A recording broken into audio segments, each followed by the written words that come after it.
Welcome to the introduction to the second section of our introductory chapter on exponent rules. Talking in regards to exponents, one of the big things that can help is remembering what does an exponent actually mean. It means repeated multiplication. So we have our base, which tells us what to repeat, and an exponent that tells us how many times. So there's your exponent, and that's how many times.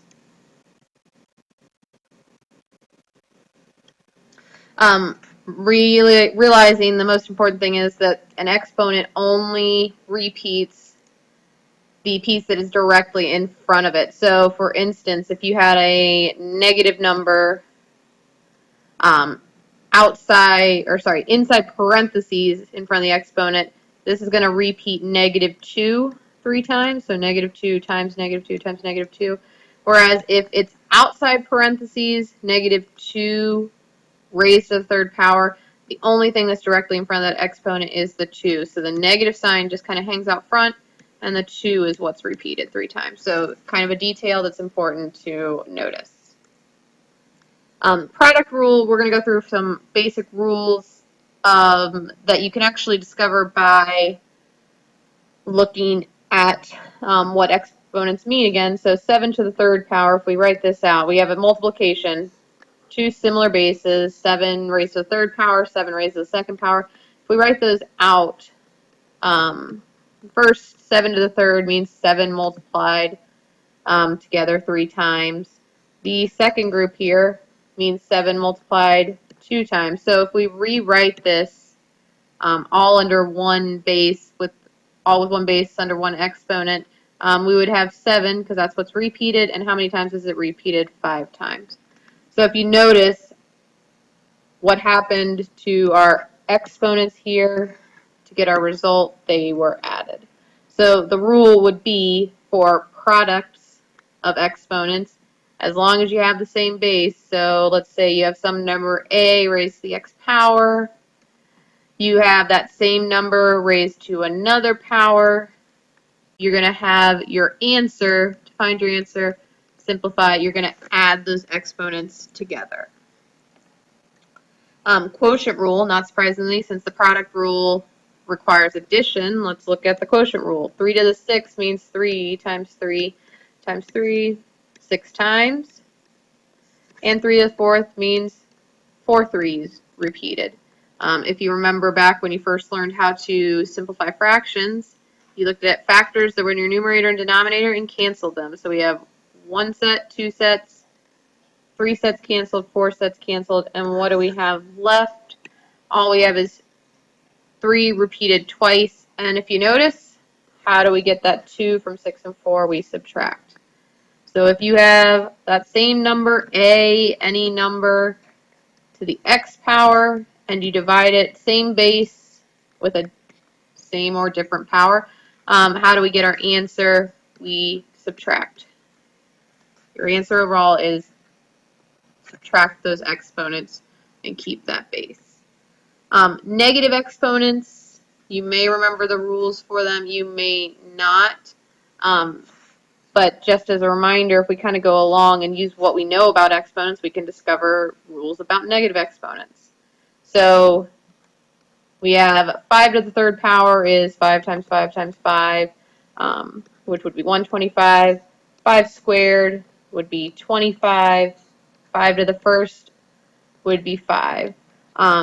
If we look at these numbers, we're kind of getting a pattern here. So we want to build down or get down to 0 and negative exponents. What happens from 120 to 5 to 25? Well, the pattern would be you're dividing by 5. You have 1 less 5 that you're multiplying by.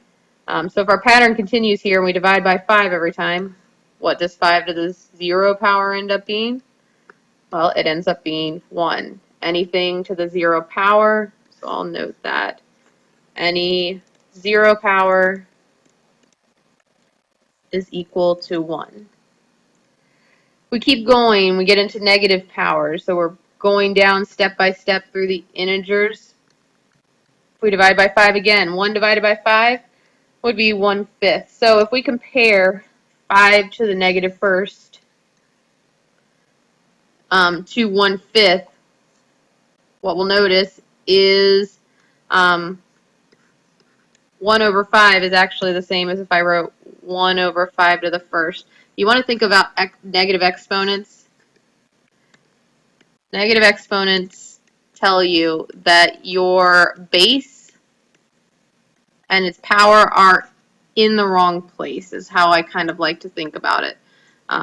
If you have 5 to the negative first, as a fraction, you'd write that over 1. Really what that negative exponent is telling you is you need to flip that down to the denominator. If it's in the denominator already, flip it up to the numerator. So this would be 1/5, and when you flip it, you make that a positive. So negative exponent equals flip to the numerator or denominator, depending on where it started.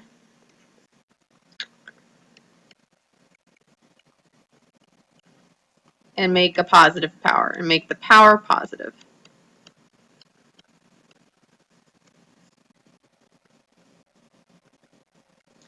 Those are our 3 big rules that we're going to use over and over again. Actually, we got one more to add on to there. Power rule, when you have an exponent raised to another exponent, so 2 exponents involved here. Again, if we kind of write that out, working inside the parentheses, what does 3 squared mean? Well, it means 3 times 3.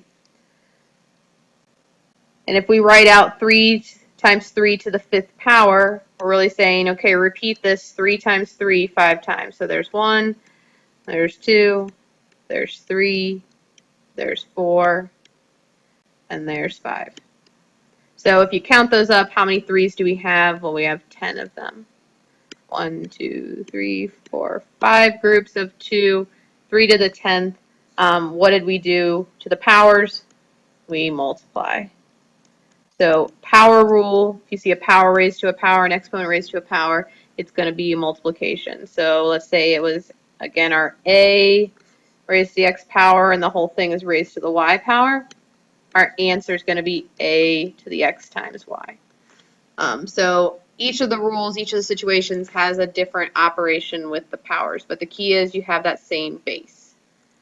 So if we look at a couple of examples here, on my first problem here, you notice we have, if we're going to simplify, things we need to watch out for. We can't leave negative exponents. We want to try and combine similar bases together. Those are the kind of the things that are going to drive us here.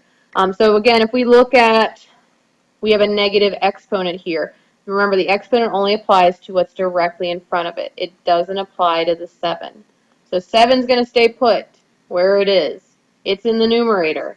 That negative exponent is telling me I need to move, my apologies, I need to move to the denominator. That W needs to move to the denominator. So 7's in the numerator, W, and then change that to a positive power, 7 over W to the 4th. The negative exponent just tells you that needs to be in the denominator, that base. If we look at this number 2 on the right side here, the only things we can combine, I mentioned, were like bases. So what operation do we have here? We have multiplication all the way across here. So what we need to do is add our exponents for the m's. So we have m, and if you just have m written, it would be m to the first power, you're assuming. M to the first power times n to the 4th power would be m to the 5th power because we add. So 1 plus 4, so m to the 5th. So m to the 5th is in our answer. And then notice, negative exponent means flip that to the denominator. So n to the 4th goes in the denominator. We're going to use our power rule on number 3 here on the bottom left. We have a power raised to another power, which means multiply. So a to the 12th. And again, we have a power raised to a power. So that becomes a to the negative 2 times negative 3 is 6. Where we have multiplication, so what do we do with the exponents? We add. So the overall answer is a to the 18th. The goal is to get everything into one base, one exponent to go with it. This last one is kind of a trickier, more complicated problem, but when you have a power raised to a power, which we have many powers in here raised to a power, you actually are going to use, when you have multiple things inside the parentheses, you're actually going to use kind of a distributive property. Every single piece, so the constant, or the coefficient, the x, the y, the z, is going to get that power brought into it, raised. You're going to raise everything to that -2 power. It's almost like we distribute the power in, only because all of these are multiplied. If there was addition or something like that, we would have to change what we do. But so we're going to take 2, raise it to the -2nd power. Remember, this was 2 to the 1st. We multiply, so this is 2 to the -2nd. We're raising a power to a power, so 3 times -2 is -6. Power to a power, y to the -4th.